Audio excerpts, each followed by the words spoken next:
Hello students, आज हम discuss करेंगे नर्नेस्ट इक्वेशन। नर्नेस्ट इक्वेशन से किसी भी सेल की ईएमएफ का वेरिएशन स्टडी करते हैं। अब किसी भी सेल की ईएमएफ दो फैक्टर्स पे डिपेंड करता है। पहला फैक्टर है कंसंट्रेशन और दूसरा टेम्परेचर। अब कंसंट्रेशन और एक्टिविटी मैंने दो वर्ड लिखे हुए हैं यहाँ पे। कंसंट्रेशन यूज करेंगे अगर अपना जो सिस्टम है वो आइडल है, और अगर सिस्टम नॉन आइडल है तब हम यूज करेंगे एक्टिविटी। बट जैसे ही हम नर्नेस्ट इक्वेशन को ड्राइव करेंगे तो ड्राइव करने के टाइम हम ये कंडीशन लेंगे कि कंसंट्रेशन हाई नहीं है, क्योंकि हाई कंसंट्रेशन पे ही सिस्टम नॉन आइडल बिहेव करते हैं। तो डेरिवेशन के टाइम जो कंसंट्रेशन टर्म यूज होगी वो आइडल कंडीशंस के लिए यूज होगी और एक्टिविटी टर्म यूज होगी नॉन आइडल कंडीशंस के लिए। दूसरा पॉइंट, नर्नेस्ट इक्वेशन हम ड्राइव कर रहे हैं for reversible cell. For example galvanic cell है जो वो रिवर्सिबल सेल है, और गैल्वेनिक सेल की जो रिएक्शन है उसके अंदर zinc plus copper 2 positive ions chemically change होते हैं into zinc 2 positive ions and copper. अब हम किसी भी रिवर्सिबल सेल की रिएक्शन को जनरली इस फॉर्म के अंदर रिप्रेजेंट कर लेंगे। अगर ए रिएक्टेंट है, बी रिएक्टेंट है, वो चेंज हो रहे हैं एक्स और वाई के अंदर। सेकेंडली, किसी भी रिएक्शन के लिए अगर हमने फ्री एनर्जी चेंज को देखना है तो उसके लिए यूज करते हैं हम van't Hoff reaction isotherm. Van't Hoff reaction isotherm third semester के अंदर इसकी डेरिवेशन थी।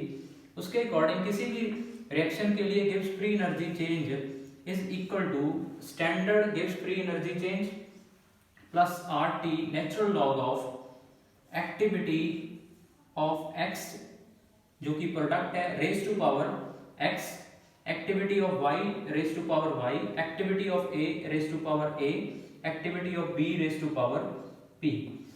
अब जैसा कि मैंने पहले बताया था कि अगर सिस्टम नॉन आइडल है तब हम यूज करेंगे एक्टिविटी, अगर आइडल है तब हम यूज करेंगे कंसंट्रेशन।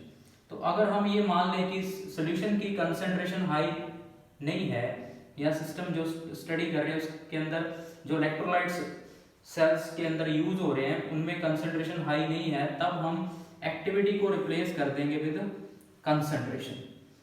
तो यही इक्वेशन चेंज हो जाएगा, delta G is equal to delta G naught plus R T natural log concentration of X raise to power X, concentration of Y raise to power Y, concentration of a raised to power a and concentration of b raised to power b।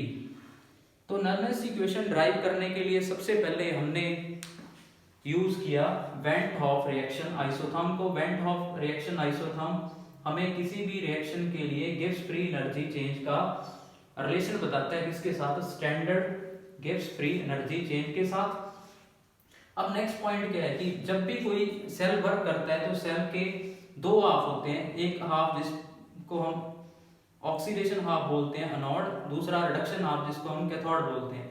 तो electrochemical cell में जो electrons का flow है वो anode से cathode की तरफ होता है, और जब इलेक्ट्रॉन्स फ्लो करते हैं उस इलेक्ट्रॉन फ्लो के ऑपोजिट डायरेक्शन में इलेक्ट्रिक करंट का फ्लो होता है। It means electrochemical cells electric energy produce करते हैं, और जो इलेक्ट्रिक एनर्जी प्रोड्यूस करेंगे वो बेसिकली किसके इक्वल होगा? इलेक्ट्रिक वर्क डन के इक्वल होगा। अब इलेक्ट्रिक वर्क कैसे निकालेंगे हम? Charge multiplied by potential.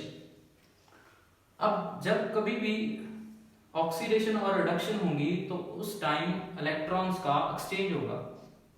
किसी भी रिएक्शन के अंदर नंबर ऑफ इलेक्ट्रॉन जो एक्सचेंज हो रहे हैं वो n हो रहे हैं, और 1 मोल ऑफ इलेक्ट्रॉन्स का जो चार्ज है वो 1 फैराडे के इक्वल है। इट मींस अगर किसी भी सेल रिएक्शन के अंदर n इलेक्ट्रॉन्स का एक्सचेंज हो रहा है तो टोटल एक्सचेंज जो चार्ज होगा एनोड से कैथोड के बीच में वो होगा n into f। अब जो ये चार्ज मूव करेगा वो मूव करेगा within potential E। E is the EMF of cell. But अगर सेल्स की कंडीशन स्टैंडर्ड है, स्टैंडर्ड मींस अगर हम जो इलेक्ट्रोलाइट्स यूज कर रहे हैं उनकी कंसंट्रेशन 1 मोलर है और टेम्परेचर 298 केल्विन है, इन दैट केस जो ईएमएफ होगी वो स्टैंडर्ड ईएमएफ होगी, दैट इज ई नॉट। तो जो एनोड से कैथोड के बीच इलेक्ट्रॉन का ट्रांसफर हुआ, उस ट्रांसफर की वजह से इलेक्ट्रिक वर्क हुआ और इलेक्ट्रिक वर्क से प्रोड्यूस हुई इलेक्ट्रिक एनर्जी। अब जो इलेक्ट्रिक एनर्जी प्रोड्यूस हुई है वो स्पॉन्टेनियस चेंज के कारण प्रोड्यूस हुई है, क्योंकि इलेक्ट्रोकेमिकल सेल के अंदर स्पॉन्टेनियस केमिकल चेंज होता है और स्पॉन्टेनियस केमिकल चेंज के टाइम किसी भी सिस्टम की गिब्स फ्री एनर्जी में डिक्रीज आता है। इट मींस जो इस सिस्टम में इलेक्ट्रिकल एनर्जी प्रोड्यूस हुई है, उस इलेक्ट्रिकल एनर्जी प्रोड्यूस की जो वैल्यू होगी वो सिस्टम के रिएक्शन में जो चेंज आया था उस टाइम गिब्स फ्री एनर्जी के डिक्रीज के इक्वल होगा। इट मींस हम इलेक्ट्रिकल एनर्जी के प्रोडक्शन को किसके इक्वल रख सकते हैं, decrease in Gibbs free energy. Means delta G जो कि डिक्रीज हो रहा है नेगेटिव होगा, वो होगा n into F into E M F of cell, और स्टैंडर्ड कंडीशन में जो होगा वो minus n into F into E naught cell. अब इन दोनों वैल्यूज को अगर हम इस इक्वेशन के अंदर सब्स्टिट्यूट करते हैं तो अपने पास इक्वेशन बनेगा minus N F E cell is equal to minus N F E naught cell plus R T into natural log concentration of x raise to power x, concentration of y raised to power y and concentration of a raised to power a into concentration of b raised to power b।